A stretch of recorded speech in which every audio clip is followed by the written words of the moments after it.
más y de hecho hablaremos con un especialista precisamente en materia de seguridad ciudadana, Frank Casas, sobre esta declaratoria de emergencia en San Juan del Lurigancho, en San Martín de Porres y también en distritos de Sullana. Y vamos a darle la bienvenida al señor Casas. Buenos días. Iniciando con una consulta sobre la viabilidad de solucionar este problema en este periodo que se ha destinado, estos 60 días. Alicia, Fátima, ¿cómo están? Muy buenos días para ustedes y para todo el público de Latina. Miren, en principio hay que recordar que en nuestro país el estado de emergencia ha sido utilizado de manera histórica. Hace más de 30 años tenemos estado de emergencia en el BRAE y en los últimos 2 años se ha establecido el estado de emergencia para fines de la seguridad ciudadana en ciudades como Trujillo, en Chepén, en Lima Metropolitana y el Callao. Y eso no ha implicado necesariamente menos criminalidad o menos víctimas del delito. Entonces tenemos una figura que se ha continuamente utilizada y eso no ha sido efectiva para reducir el delito. De hecho, en ninguna parte del mundo se utiliza esta figura legal como el establecimiento del estado de emergencia para reducir la criminalidad, porque de lo contrario tendríamos que observar de que en cualquier ciudad muy segura en el mundo, pues viviríamos eternamente en estados de emergencia o viviríamos eternamente con una tanqueta o un militar en la calle. Entonces eso no funciona. Por el contrario, uno sí observa, ayer estuve revisando algunos datos, por ejemplo, del gasto público en seguridad ciudadana, y vemos que en distritos limeños como en San Martín de Porres, ¿no? O en San Juan del Lurigancho, ni siquiera han ejecutado más allá del 50% de su presupuesto para fines de seguridad ciudadana. O incluso, ¿no?, en Miraflores, que también es un distrito que demanda el estado de emergencia y más militares en la calle, no ha ejecutado ni siquiera el 36% de su presupuesto general en materia de seguridad ciudadana. Entonces, me parece que este tipo de figuras está ocultando más bien algunos problemas de gestión y de capacidad de gestión pública en materia de seguridad. Frank, qué importante que usted inicie justamente dándonos esta explicación del uso y del abuso a veces de este estado de emergencia y del poco resultado que hemos tenido cuando se ha aplicado en nuestro país. Pero también quisiera consultarle, Frank, entonces, ¿qué hacemos ahora para que esta vez sí funcione? Usted es especialista en seguridad. Denos algunas pautas, por favor. Mira, hay que entender de que finalmente el delito funciona de una manera mucho más compleja y que demanda medidas mucho más integrales por parte del Estado, ¿no? Para efectos, por ejemplo, del crimen organizado, hay que empezar a trabajar sobre todo respondiendo dos preguntas centrales como parte de una estrategia. La primera es, ¿cómo hacemos para que haya menos víctimas del delito o haya menos víctimas homicidas, que haya menos asesinatos? Y ahí es clave la figura de poder controlar y fiscalizar y sancionar mejor a aquellas personas que usan armas, ¿no? Porque sabemos que muchas veces estas armas terminan en manos de los delincuentes, ¿no? Armas, municiones y explosivos que vienen a veces de fuentes legales, pero que terminan en manos de delincuentes porque hay una mala gestión, hay un mal control de esas armas y un mal monitoreo de aquellos usuarios que adquieren esas armas de manera legal. Y la segunda pregunta tiene que ir por cómo hacemos para hacer más difícil el trabajo del crimen organizado, ¿no? Y ahí parte, en principio, por lo que ya se ha mencionado, fortalecer y mejorar la inteligencia policial, sobre todo para desarticular a estas organizaciones criminales. Pero por otro lado, también hay que hacerle más difícil la disponibilidad de los recursos o los insumos que utilizan el crimen organizado para cometer sus fechorías.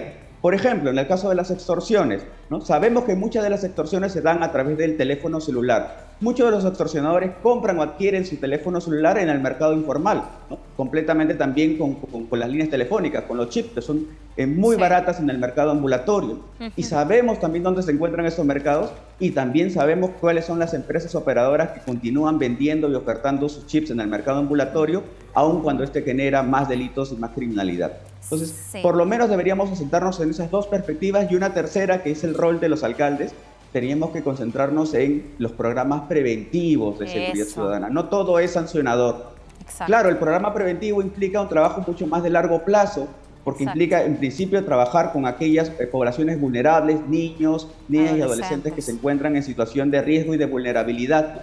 Pero claro, muchas veces no les gusta trabajar o orientarse en este tipo de políticas que son más de largo plazo y prefieren pues más labores de carácter administrativa, que no digo que está mal, pero no es lo único, como comprar más camionetas o instalar más observatorios en las calles o centrales de videovigilancia, que muchas veces, digamos, se malogran, no se reparan o quedan obsoletas porque terminan siendo elefantes blancos. Sí, Entonces, señor.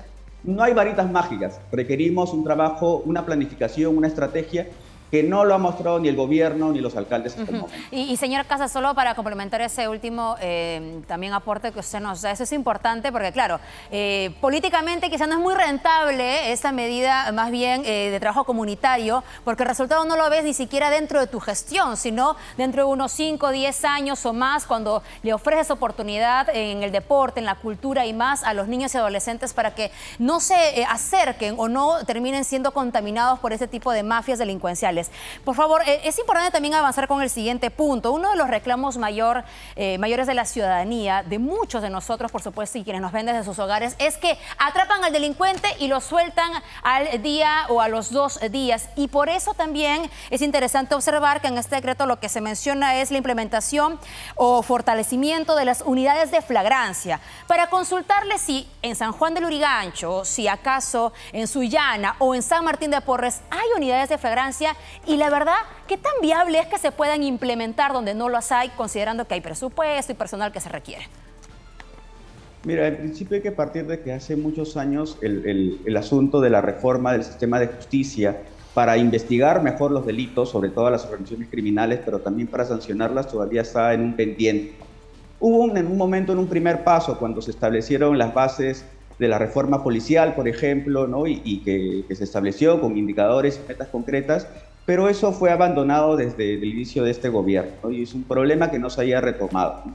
En esa misma línea, a principio de año también nos ofrecieron de que se iba a implementar una reestructuración de la policía en el marco de estos problemas que tuvimos con los conflictos sociales, y tampoco se ha implementado nada. Sabemos, lo dice este documento, no lo dice Fran Casas, ¿no? La reforma policial que se implementó hace 2 años, sabemos que la policía, entre otras instituciones, pues trabajan en circunstancias bastante precarias. Entonces, más del 90% de las comisarías ni siquiera cuentan con el saneamiento completo. Y muchas de las unidades de investigación criminal, más del 70%, trabajan en un contexto bastante obsoleto en términos de tecnología y de logística.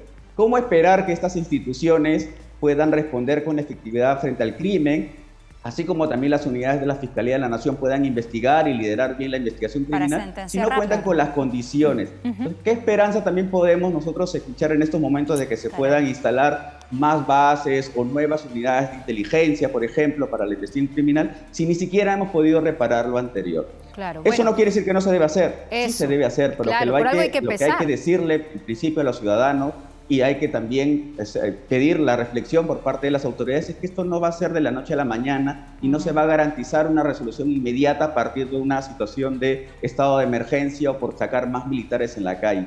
Mañana pediremos que salgan también los bomberos seguramente.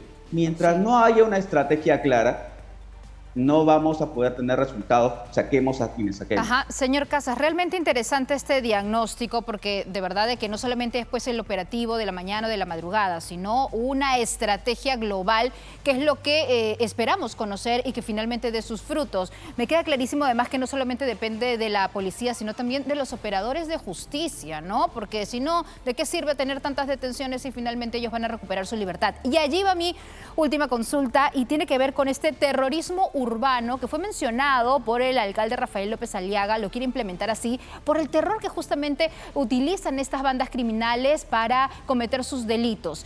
El presidente del Poder Judicial también lo mencionó. ¿Esto podría ayudar a tipificar mejor el delito, a sancionar más? ¿Qué piensa usted?